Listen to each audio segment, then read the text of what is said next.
আমাদের দীঘা ট্যুরের আজকে শেষ দিন, এখন বাড়ি যাওয়ার পালা। তাই সকাল সকাল চেক আউট করেই চলে এসেছি নিমন্ত্রণে একটু ব্রেকফাস্ট করতে, কারণ সারাদিন বাসে থাকবো, সেরকম একটা খাওয়া হবে না। মনটা হালকা একটু খারাপ লাগলেও দীঘাকে টাটা করে দিলাম, আবার দেখা হবে এটা বলে। আর জানো তো বন্ধুরা, শ্রী জগন্নাথকে দেখতে এখন কিন্তু পুরী যাওয়ার দরকার হবে না, দীঘাই হচ্ছে মন্দির। এই দেখো, এখনো তৈরি হয়নি, কিছুদিনের মধ্যেই তৈরি হয়ে যাবে।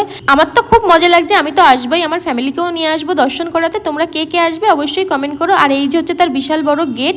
তারপর উঠে পড়লাম বাসে। এখানে আমাদের সাথে একটুখানি প্রবলেম হয়ে গেছিল, আমি গেছিলাম টয়লেটে, আর এর মধ্যে আমাদের বাসটা ছেড়ে দিল, তাও আবার সময়ের আগে। তারপর ওদের সাথে কথা বলতে ওরা অন্য একটা সেম বাসে আমাদের উঠতে বলে, তো আমরা উঠে গেছি। এখন তো আমি রিল্যাক্সে ঘুমাবো, কিন্তু আমার বরের মনে হয় ঘুম হবে না, এখানে কেজিএফ চলছে, ও ভীষণ ভালোবাসে। আর এদিকে আমি ঘুমাতে ঘুমাতে যে কখন বাড়ির কাছে চলে এসেছি নিজেও জানি না। তারপর চোখ খুলতেই দেখি দক্ষিণেশ্বর মন্দির। তো মন্দিরটা দেখে তো আমার মনটা খুশিতেই ভরে গেল।